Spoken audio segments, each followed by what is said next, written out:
Puede ser muy difícil de explicar el morbo que recorre las entrañas de cualquier lector respetable al encontrar un libro que pueda presumir como rareza.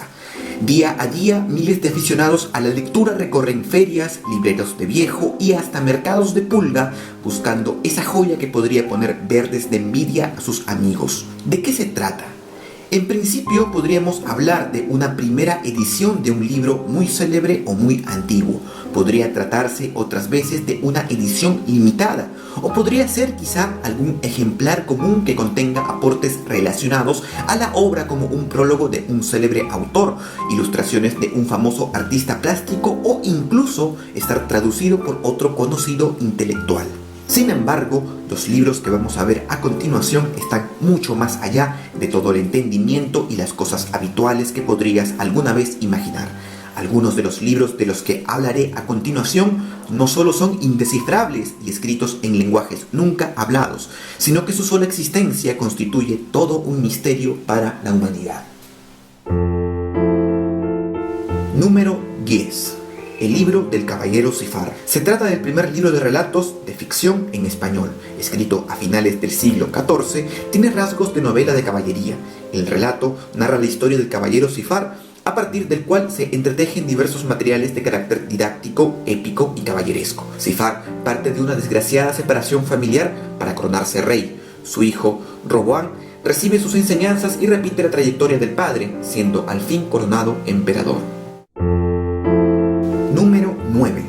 Lemegeton Clavicula Salomonis. En español, La llave menor de Salomón es un texto del siglo XVII y uno de los libros de demonología cristiana más populares. El texto proclama haber sido escrito por el rey Salomón. En él se encuentran detalladas descripciones de espíritus, así como los conjuros necesarios para invocarles y obligarles a cumplir la voluntad del conjurador, así como en casos de exorcismo. Vale decir que la tradición del poder de Salomón sobre los espíritus aparece también en otras culturas del Oriente Próximo y Medio, como es el caso del libro Las Mil y Una Noches, donde se indica que Sulaimán o Salomón es considerado el señor de los genios poderosos. Número 8. Corpus Hermeticum. Es un libro que se compone de 24 textos sagrados escritos en griego, en los que se tratan temas como la naturaleza de lo divino, el surgimiento del cosmos, la caída del hombre del paraíso, así como las nociones de la verdad, del bien y de la belleza. El corpus comienza con una revelación de Poimandrés, el pastor de hombres, a Hermes Trismegisto durante su sueño. El corpus fue muy leído en los últimos siglos de la antigüedad clásica, aunque su lectura fue prohibida por la cristianización del Imperio Romano. Luego fue recuperado por Cosme de Medici en 1463, quien adquirió un manuscrito bizantino que contenía los primeros libros, los cuales fueron traducidos ese mismo año al latín y en 1471 fueron publicados por primera vez en la imprenta. Número 7. El Codex Rogonzi. Se trata de una colección de escritos en un idioma desconocido. Fue donado en 1838 a la Academia de Ciencias de Hungría por el conde húngaro Gustav Batthyány. Los científicos húngaros consideran al códice como un engaño de Samuel Literati Nemes, anticuario húngaro conocido por varias falsificaciones históricas realizadas en el siglo XIX. Falsificaciones que incluso engañaron a otros eruditos de su tiempo. El códice contiene 448 páginas. Junto al texto hay 87 ilustraciones que incluyen escenas religiosas, laicas y militares. Las ilustraciones indican un entorno en el que cristianos, paganos y musulmanes coexisten. Los símbolos de la cruz, la media luna y el sol esvástica son omnipresentes. Número 6. Astronomicum Caesareum. Escrito por Petrus Appianus en 1540, es un compendio astrológico de gran calidad. Es una nueva exposición de la astronomía de Ptolomeo con ilustraciones en folio grande y con discos móviles formados hasta por 6 capas de papel, las cuales permiten fijar las posiciones de los planetas cada día del año, las fases de la luna o las fiestas móviles del calendario litúrgico. Appianus le dedicó la obra a Carlos V por haberlo nombrado matemático imperial y dotarlo de un escudo de armas a pesar de su origen humilde. Número 5. De Renum Natura. Está considerado como el primer libro de física que se conoce. Se trata de un poema didáctico escrito en el siglo I a.C. por Tito Lucrecio Caro. Expone la física atomista de Demócrito y la filosofía moral de Epicuro. Posiblemente la mayor obra de la poesía de Roma y sin duda uno de los mayores esfuerzos del alma destinados a la comprensión de la realidad, del mundo y de lo humano. Lo que lo hace extraño es que Lucrecio en su poema no hablaba precisamente de leyes físicas primitivas, sino más bien de las que han sido probadas en tiempos recientes por la experiencia de Einstein, Heisenberg o Prigogine. Ahora bien, antes de pasar al número 4 hay que hacer una salvedad, y es que ya hemos visto libros que califican en la categoría de extraños, pero lo que estás por ver a continuación va un poco más allá del entendimiento hasta alcanzar las latitudes de lo enigmático. Número 4.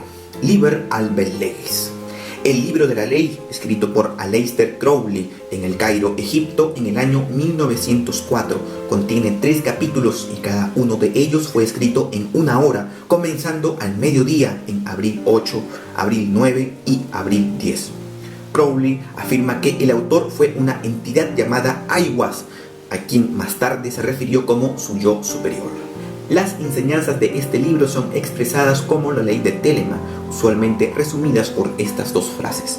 Hacer tu voluntad será el todo de la ley. Amor es la ley, amor bajo voluntad. Número 3. El Codex Serafinianus. El artista italiano Luigi Serafini ideó este extraño libro entre 1976 y 1978. Con un lenguaje totalmente inventado y unos dibujos muy llamativos, ha elaborado una especie de enciclopedia de un mundo desconocido. El códex se divide en 11 capítulos, divididos a su vez en 2 secciones. Aparentemente cada capítulo está dedicado a un tema enciclopédico general. Las ilustraciones son a menudo parodias surrealistas de las cosas de nuestro mundo. Una fruta sangrando, una planta que crece aproximadamente la forma de una silla, una pareja que hace el amor y se transforma en un caimán, etc. Otras son mucho más extrañas, máquinas aparentemente sin sentido, a menudo con una apariencia delicada que se mantienen unidas por pequeños filamentos. Es una enciclopedia de un mundo extraño. Número 2. El Codex Gigas. El Código del Diablo es un antiguo manuscrito medieval del siglo XIII, escrito en latín. Es uno de los libros más grandes del mundo conocido. Pesa 75 kilos y mide 22 centímetros de espesor, 89 de alto y 49 de ancho. Para que te hagas una idea del tamaño de este volumen, extiende tus brazos de par en par y ese sería el tamaño del libro abierto. El códex contiene, además de la Biblia completa en ese tiempo, varios tratados como los de medicina, historia, un calendario, una lista necrológica de personas fallecidas y muchos otros textos más. Pero lo que hace a este libro enigmático es más la leyenda de cómo fue escrito. Se señala que el autor de este libro fue un monje benedictino condenado a ser emparedado vivo por un grave crimen, y para que la pena le fuera condenada, el monje propuso crear una obra monumental que honraría al monasterio, un códice que contendría la Biblia y todo el conocimiento del mundo. El tiempo estipulado por el mismo monje fue de 1 sola noche. La tarea del monje era sobrehumana, por lo que se cuenta que solicitó la ayuda del mismo Satanás, el cual aceptó crear el libro en una noche poniendo como condición aparecer su imagen en una de las últimas páginas. Ciertamente no se trata más que de una leyenda muy posterior a su creación, no obstante es indudable que fue escrito por un solo hombre y en un breve periodo. Número 1. El manuscrito Voynich. Entre los años 1450 y 1520, en alguna región de Italia se escribió este extraño libro de autor desconocido. A lo largo de su existencia comprobada, el manuscrito ha sido objeto de intensos estudios por numerosos criptógrafos profesionales y aficionados. Hasta ahora no se ha conseguido descifrar una sola palabra. Esto ha convertido al manuscrito en el santo grial de la criptografía histórica, aunque también se sospecha que se trata de un engaño elaborado, una secuencia de símbolos al azar sin sentido alguno. Se le llama manuscrito Voynich por Wilfrid Voynich, un bibliófilo lituano de origen polaco famoso por comercializar obras raras. Se presume que este libro podría ser un herbario, sin embargo han fracasado completamente todos los intentos por identificar las plantas dibujadas. Hay quienes dicen que podría tratarse de alquimia, sin embargo, los libros alquímicos del periodo comparten un lenguaje visual común que no posee el manuscrito. Otras teorías señalan que podría tratarse de un análisis de bacterias en un microscopio u observación de galaxias, y hay quienes dicen que el autor del manuscrito Voynich poseía conocimientos extraordinariamente avanzados y demasiado peligrosos para el mundo moderno. En cualquier caso, es muy poco lo que podemos decir de este libro, cuyo idioma, propósito, autor, ilustraciones, temática, lugar de origen y fecha de publicación es incierta. Pero por lo que representa y todo lo que ha alimentado nuestra imaginación desde su descubrimiento, no puede sino ser el número 1 de este top de los libros más extraños del mundo. Si el video te gustó y quieres seguir viendo material como este, te invito a suscribirte a mi canal o a seguirme por las redes sociales. Te ha hablado José Aguirre y espero verlos en una próxima oportunidad. Hasta entonces.